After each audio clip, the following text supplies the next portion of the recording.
Olá, dando continuidade ao nosso estudo sobre os conjuntos numéricos, hoje nós vamos trabalhar com o conjunto dos números racionais. O que é um número racional? São números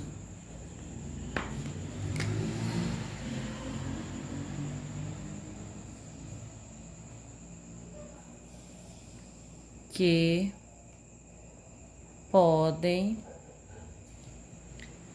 ser escritos na forma A sobre B, ou A dividido por B, onde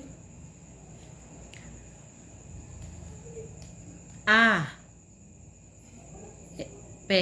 tem que pertencer ao conjunto dos números inteiros e o B também tem que pertencer ao conjunto dos números inteiros e esse B ele tem que ser diferente de zero. Por que o B tem que ser diferente de zero? Porque nós estamos falando de número racional. E número racional, uma das maneiras dele ser representado é através de uma fração. Se eu tenho A sobre B ou A dividido por B, eu tenho aqui uma divisão, onde o A está dividido por B. Isso aqui é número racional. Esses números racionais, eles são representados justamente pela letra Q. Esse Q é de quociente, Q é de divisão. Outra coisa, como é que esses números racionais, eles podem ser escritos além da forma de fração? Se eu tenho A dividido por B, aqui está de forma genérica. Mas eu posso colocar aqui, por exemplo, 3 sobre 4, ou 3 quartos, ou 3 dividido por 4. Mas eu leio na forma de fração como 3 quartos. 3 quartos é uma representação fracionária do número racional, onde esse 3 ele é um número inteiro, assim como esse 4 também é um número inteiro. Mas a partir do momento que eu tenho a fração, ele deixa de ser 3 isolado e quarto isolado, e eu passo a ter um outro número, 3 quartos. Esse 3 na fração, ele é chamado de numerador. E o 4 é chamado de denominador. Mas cabe enfatizar que o número racional, ele não é expresso, ele não é escrito só na forma de fração. Eu posso expressar um número racional, escrever um número racional na forma, por exemplo, se eu coloco aqui 3. 3 é um número racional. Por que 3 é um número racional? Porque esse 3, ele poderá ser o resultado de 9 terços, que é 9 dividido por 3, que dá 3. Só um exemplo, né? Mas por que esse 3 é racional? Porque quando nós começamos a estudar os conjuntos numéricos, o primeiro conjunto que nós estudamos foi o conjunto dos números naturais. O que são números naturais? São todos os números positivos, né? São que iniciam no zero e são infinitos. Após os naturais, nós estudamos o conjunto dos números inteiros, que é um conjunto formado pelos números naturais, que são os números positivos, os seus opostos, que são os números negativos, e o zero. Agora, nós estamos estudando quem? O conjunto dos números racionais. Quem são os racionais? São justamente todos esses números naturais, os números inteiros e mais os números que são expressos na forma de fração e os números também que são expressos na forma decimal, que eu vou colocar agora para vocês. Por exemplo, eu tenho 0,75. Ou seja, eu tenho 75 centésimos. Quando eu tenho 75 centésimos, aqui esse número, ele está representado, a representação dele, ela está sendo decimal. Esse 3, ele está com uma representação, ele está com uma representação inteira. E esse primeiro exemplo que eu coloquei aqui, ele está com uma representação fracionária. São as 3 maneiras que eu tenho de expressar um número racional. Ele pode ser na forma de fração, na forma de número inteira e também o decimal. Sendo que esse número decimal, ele ainda tem uma outra classificação que nós vamos ver mais na frente. Aqui, no caso, esse decimal, né? Eu tenho 75 centésimos. Eu poderia ter ainda, ó, 1 inteiro e 25, 25, 25 e reticências. Aqui também eu tenho uma representação decimal, não é? Bem aqui, essa representação decimal, eu tenho 2 tipos de representações decimal. Eu tenho uma finita e tenho uma infinita e periódica. Periódica porque após a vírgula, nós temos bem aqui um número que ele vai se repetir infinitas vezes. Pois bem, continuando. A representação decimal de um número racional, ela é resultante de uma fração.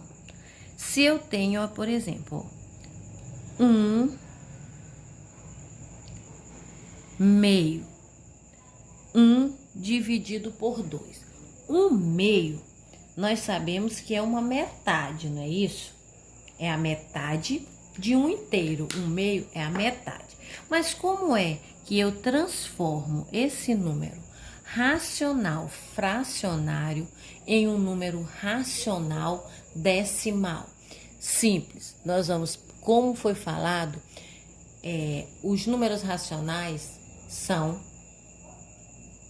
frações, as quais eu posso definir como quociente, como divisão, até porque é divisão. É como se eu tenho o inteiro, divido esse inteiro ao meio, né? E tomo essa parte. Eu tenho a fração, vai ser o que, ó? O inteiro, ela foi dividido em 2 partes e eu pintei apenas uma. Então, foi pintado o quê? A metade do inteiro. Mas como é que eu transformo essa fração em um número decimal? Simples, o que é que eu tenho que fazer? Eu vou dividir o numerador pelo denominador. Ou seja, eu vou dividir 1 por 2. 1 dividido por 2. Eu posso dividir 1 por 2 para dar uma divisão exata? Não.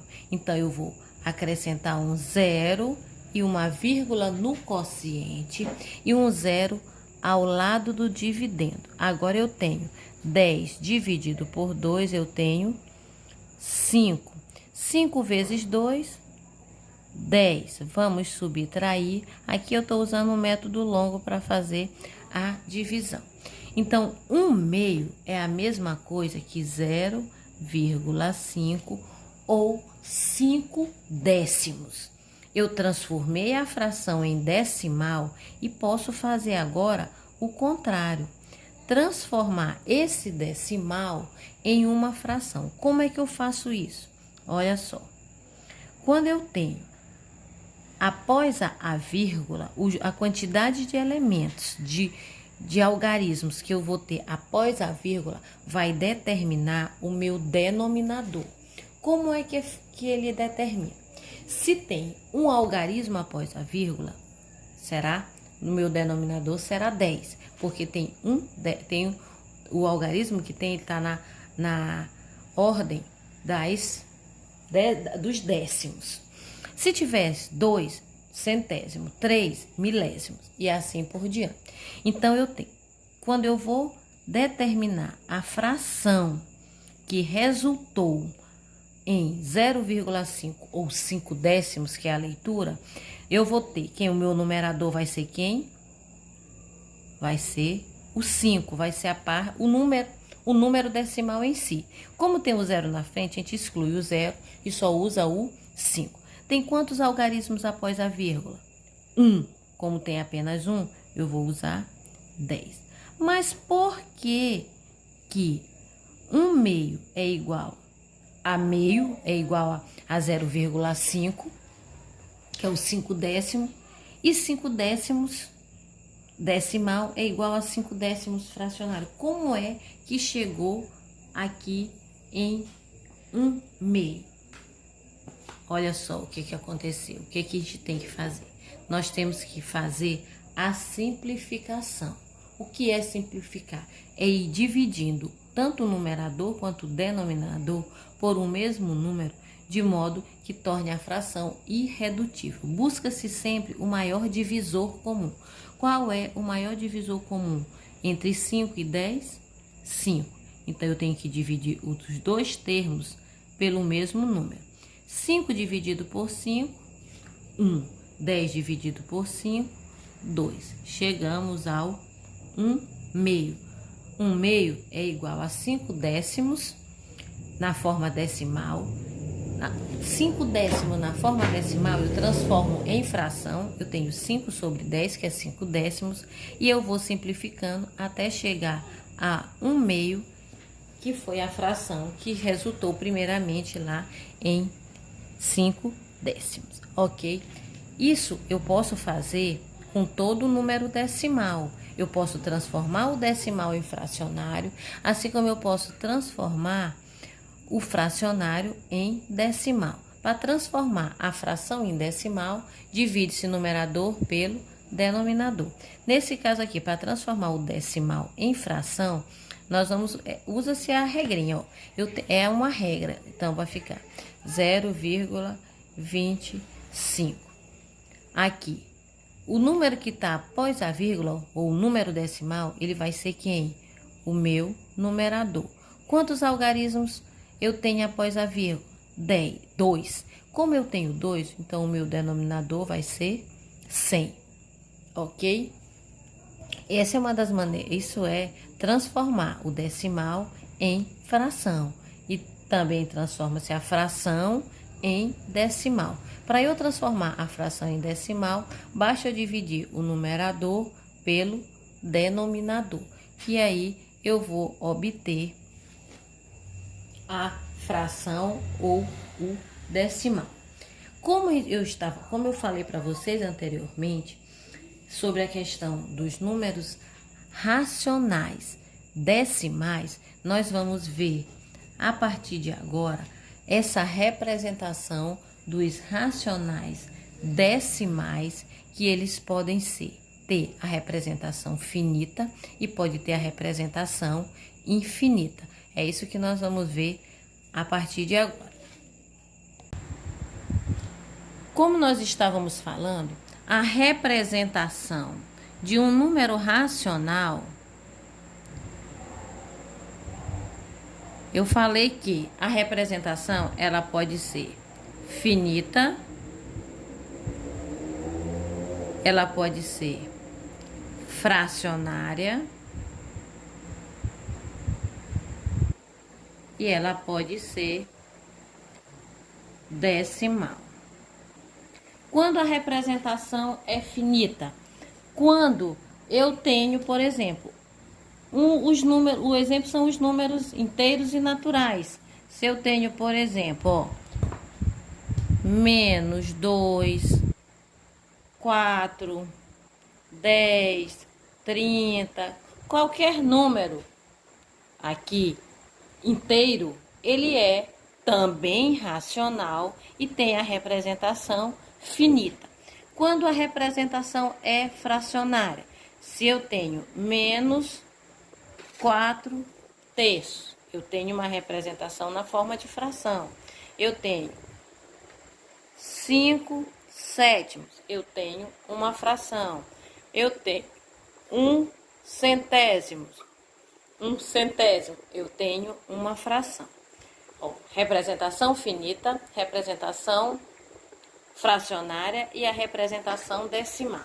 A decimal, como já falado, o que é um número decimal? O número decimal são aqueles números que eles vêm expressos com vírgula. São números que têm uma parte inteira e após a vírgula tem a parte decimal. Acho que eu posso dizer que seja isso para vocês. Acho que fica melhor de compreender. Olha só, aí como decimal eu posso colocar aqui, ó, 0,3 ou 3 décimos. Eu posso colocar 1 inteiro e 25 centésimos. Isso aqui são exemplos de representações decimais. Sendo que essa representação decimal, ela também tem uma classificação. Ela pode ser finita, uma representação decimal finita, e eu tenho também a representação decimal infinita e periódica, que nós falamos anteriormente, eu mostrei para vocês anteriormente. Tem a representação finita, que é um número inteiro, e eu tenho a outra representação finita, mas isso quando a representação ela é decimal. Vamos prestar atenção para diferenciar as duas.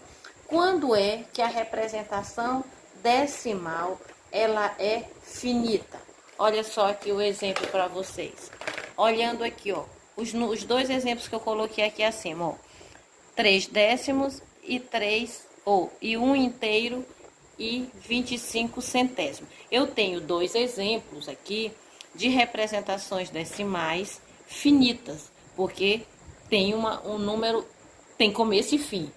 Já a representação infinita e periódica, eu até falei para vocês anteriormente também, eu dei um exemplo. É aquela representação em que o número decimal, ele tem, após a vírgula, número ou números que se repetem infinitas vezes. Ou seja, é quando eu faço uma divisão e eu nunca consigo chegar ao final. Vai dar sempre o mesmo número. Por exemplo, eu tenho 1 inteiro e 3 e reticências. Aqui eu tenho uma representação decimal infinita e periódica. Por que ela é infinita e periódica? Infinita, tá aqui esses 3 pontinhos de reticências, que indica que é infinita. E eu tenho o numeral 3, que ele é repetido. Mas eu posso escrever essa representação aqui, infinita e periódica, de uma forma um pouquinho mais simplificada. Eu posso colocar 1,3 e colocar uma barrinha sobre o 3, que fica subtendido que esse 3 ele vai se repetir infinitas vezes. A dízima periódica, que é justamente essa representação infinita e periódica, quando eu tenho esse tipo de representação infinita e periódica, nós chamamos de dízima periódica.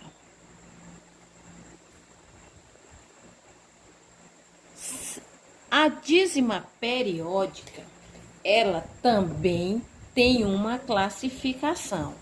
Como é que a dízima periódica pode ser? A dízima periódica, ela pode ser simples e ela pode ser composta. Ok? Quando é que a dízima periódica é simples? A dízima é simples quando a representação decimal ela é infinita e periódica, lógico, mas após a vírgula vem logo um número que se repete, como o exemplo que eu coloquei aqui anteriormente, ó. Se eu tenho, ó, 0,222, o 2 se repete. Logo após a vírgula, veio logo quem? O período. Já a dízima periódica composta, ela é uma representação decimal infinita e periódica, só que o que diferencia a composta da simples é que na composta poderá vir a parte inteira, no caso aqui não tem a parte inteira. Após a vírgula vem um antiperíodo, que nós chamamos também de parte não periódica. E após a parte não periódica ou antiperíodo, aí sim aparece a parte periódica, aparece o período. Veja só, a simples, após a vírgula, vem logo o período. A composta, após a vírgula, vem o antiperíodo, e em seguida vem o período. Vem a parte não periódica, que é justamente um número diferente, e após esse número diferente, vem a parte periódica, ou seja, aparece o período, ok? Pois bem, como o que é o número racional? É todo número que pode ser escrito na forma de fração, tem a representação decimal, fracionária e finita. Quando ela é decimal, a decimal pode ser finita ou infinita e periódica. Quando ela é infinita e periódica, nós chamamos de dízima periódica. A dízima periódica, ela pode ser simples e pode ser composta.